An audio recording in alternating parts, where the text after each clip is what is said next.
Happy New Year, everyone! Welcome to 2023. Welcome to a brand new anime season, which is starting just at the wrong time as usual. Some shows I want to watch, some shows I don't, some shows I've not heard of, and some shows which I really do not want to watch at all. Wait and see whether or not I do. I'm here today to look at 4 new shows, the first 4 shows airing of the season, to let you know what I think of them, and you can let me know in the comments what you think of them as well. Because this is a 2023 winter anime preview, from a different perspective.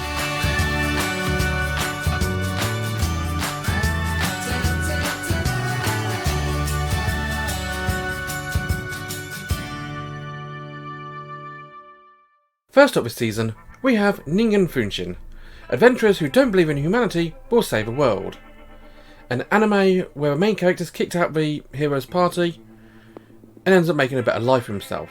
Or one of those shows anyway, like it, although from the initial start of it, it doesn't seem that way inclined. A main character here is Nick, who is a relatively nice guy. He's got himself a beautiful girlfriend, part of an experienced adventuring party, with a father figure, a beautiful girlfriend like I say, until one day he gets accused of embezzling some of the funds the party got from a latest job. He is accused of being the culprit, only to be kicked out of the party. He loses his girlfriend and is down and out, gone. Down in the dumps, nowhere to go, he finds himself in a park being approached by this beautiful blue-haired idol girl who cheers him up and gives him a ticket to her latest idol show. Suddenly he finds himself being a big fan of an idol singer and spending all his money there instead of on food and lodgings. And that makes him even more depressed. This idol has clearly preyed upon his ill fortune and, yeah, he's down and out on his luck. And so one day, no money to spare, and himself just drinking himself silly in a bar.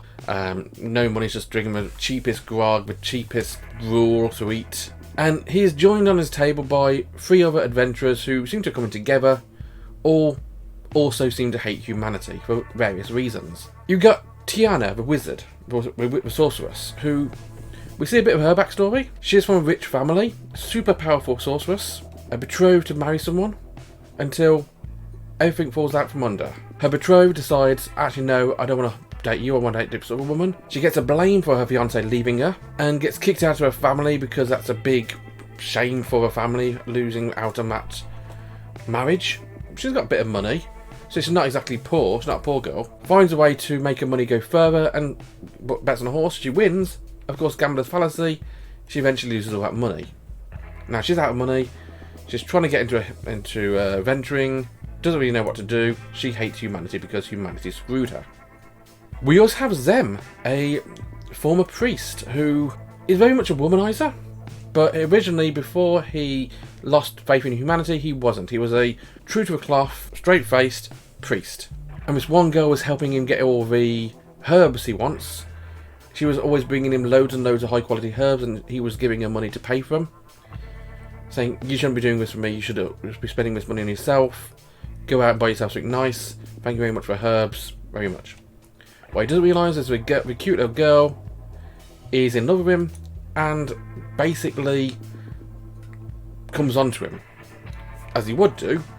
He says, look, you're a little kid, I'm a priest, I'm not going to go out with you, I'm sorry, thank you very much for thought though. She then goes to the authorities, the knights, and says, this guy's been paying me to have sex with him. Here's the coins I got from it. And suddenly he finds himself shunned by society, kicked out of the town, loses status as a priest, and yeah, he falls into womanizing to get what he wants because he's quite attractive. Got nothing to lose anymore, so why not? And last but no means least, we have Coven, who is a powerful swordswoman. She is a dragon kind, and like the others, she's been betrayed by former parties, stealing things from her because she's nice-hearted, she's sweet, but she's not the fastest mind in the book. And so we have these 4 adventurers, 4 people who have seemingly lost faith in all of humanity, doesn't want anything to do with each other ever again, and well, they don't do it by literally at the end of the party. It's clear they are going to form a party and become really, really good friends and really powerful allies. As the title of the anime suggests, the adventurers who don't believe in humanity will save the world, but not immediately. This has a comedic streak to it. It's not slapstick comedy like Konosuba, but it's not super serious, nasty stuff either. It's light-hearted enough. The heroes aren't overpowered. It's not an isekai, which is what a lot of people think about looking at the title being that long, but it bears a lot of the hallmarks of a fantasy world and heroes coming to save the day. But of course, these are heroes who really don't like people. I mean, who can blame them? People betray them. It's going to be nice seeing them getting to know each other and learning to trust in each other again. Now, if you are interested in watching Ningen Fushin, you can find this one airing over to Crunchyroll. Next up today, we've got another long anime title. We've got The Magical Revolution of a Reincarnated Princess and a Genius Young Lady. Now, unlike the first show of the season, this one does appear to be an isekai, but it doesn't start off in our world. We see a few flashbacks to our world, but our main character, Anisthea, is a princess of a kingdom, and it's a magical kingdom full of magic users, but she's not blessed with any magic. She's got no magic talent whatsoever. That doesn't stop her wanting to use magic powers to learn how to fly. And so she uses her knowledge in this world, not knowledge in our world, knowledge in her world, the new one, in order to create magical tools that help her fight, gather materials, and all in all, basically become I think they call her the marauding princess. And she's super powerful, will always get what she wants just from materials to make her dream of flying on a magic broom, it seems, true. Now, Anisthea is a incorrigibly likeable character. She's super energetic, friendly, cheery. She wants to make people happy, which is very much why we've got a character like Tilty, her friend, who helps her make these magic tools to act as her counter. See, Tilty is more interested in just helping Anisthea, but not really helping humanity. She sees Anisthea's want to make people smile to be a bit of a silly side story, not really that important to do. But she likes Anisthea and she helps her, and everything seems to go well.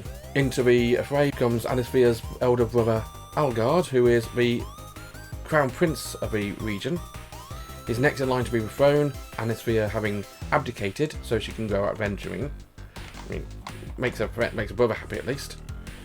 And Algard's fiancée, Euphilia, who is this beautifully, super talented magic user, sorceress even. Reminds me of a character from the first show. And yeah, she's super happy. She ends up engaged with Algard as a matter of convenience more so than of love.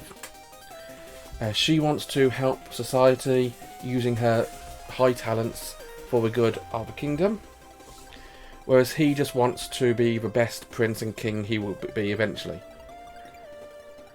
But of course, not everybody feels that way, and for some reason, again, it's not fully explained in the first episode, he ends up going out not with Euphilia, but with a new commoner girl who's just become a noble, Lainey.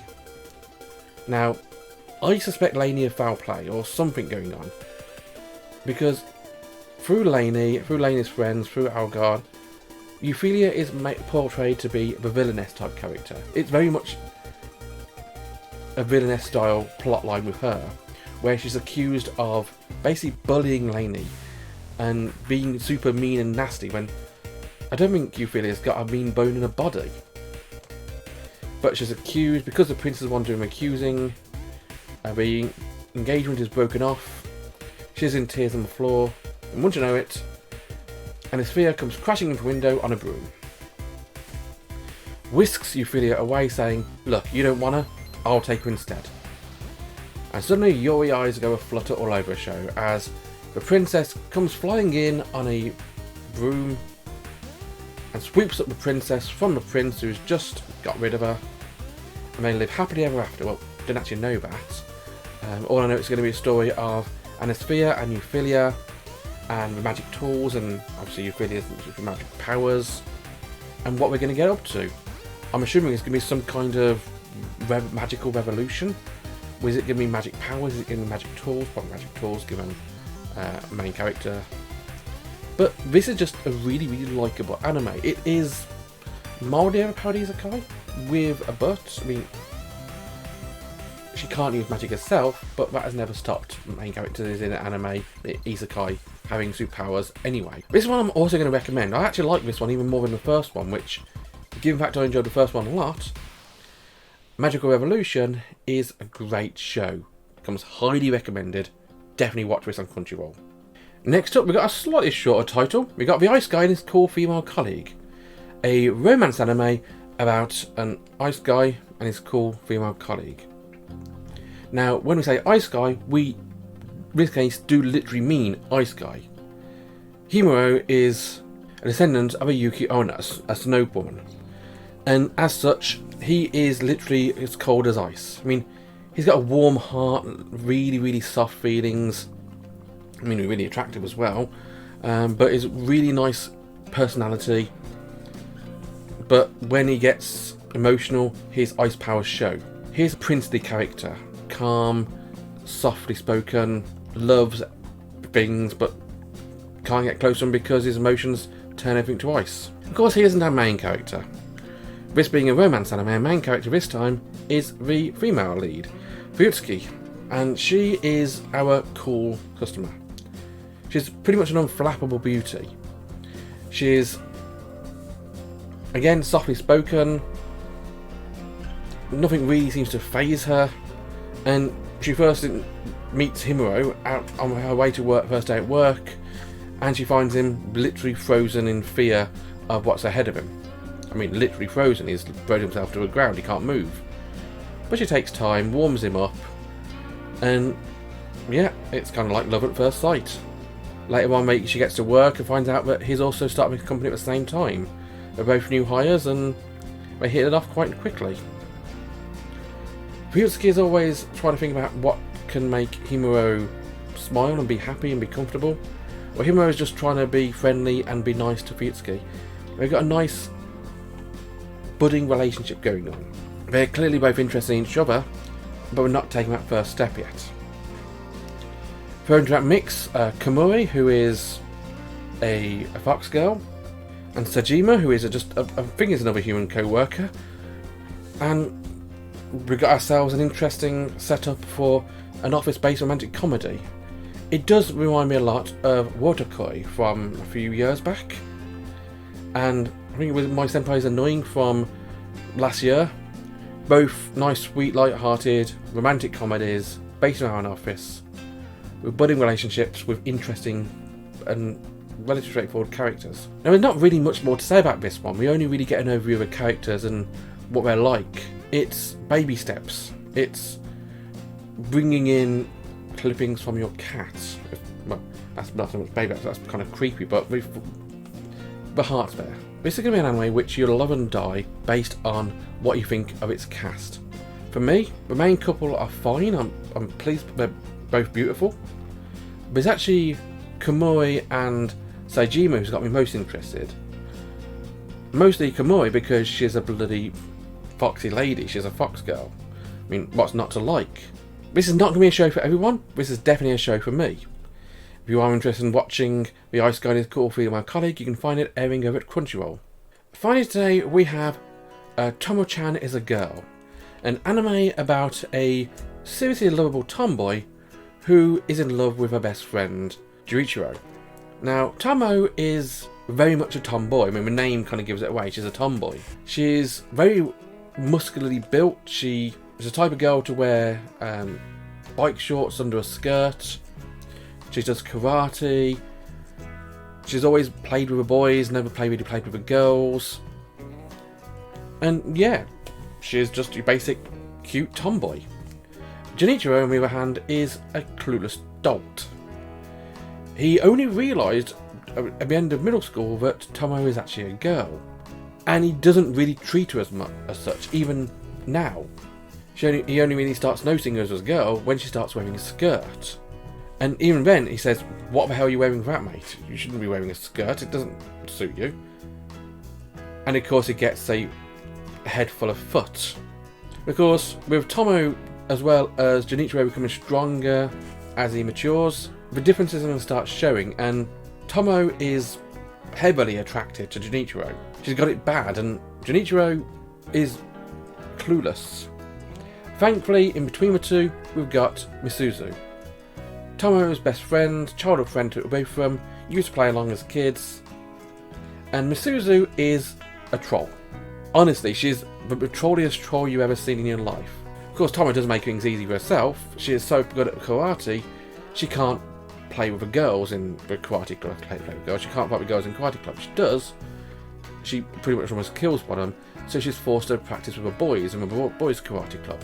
And she still beats all their asses as well. The best bit of the episode is right towards the end, a bunch of girls just want to start bullying her because she's close to the prince of a karate club who they've got their eyes on. Of course, when they approach her, they don't realise that they're approaching probably the strongest person in school. And initially she thinks, okay, these girls just want to fight me. Yeah, if they want to fight me, I'll fight them. She doesn't realise they're there for love advice. And she basically says, look, you want love advice? I'll give you some love advice. Come and join me.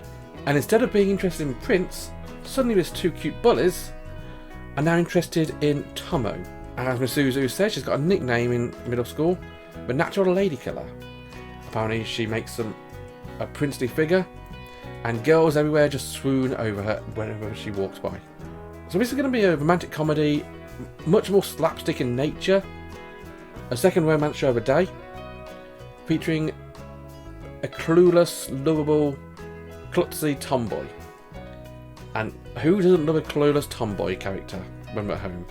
Tomo-chan is a Girl is a show which I will lap up every single Wednesday. We're watching it on Crunchyroll, and you should too. So that was Ningen Fushin, Adventurers Who Don't Believe in Humanity Will Save the World, The Magical Revolution of a Reincarnated Princess and a Genius Young Lady, The Ice Guy and His Cool Female Colleague, and Tomo-chan is a Girl. I don't know much more of this episode to tell you to. Remember to like, comment, subscribe, and join me next time for more. Until then, bye bye.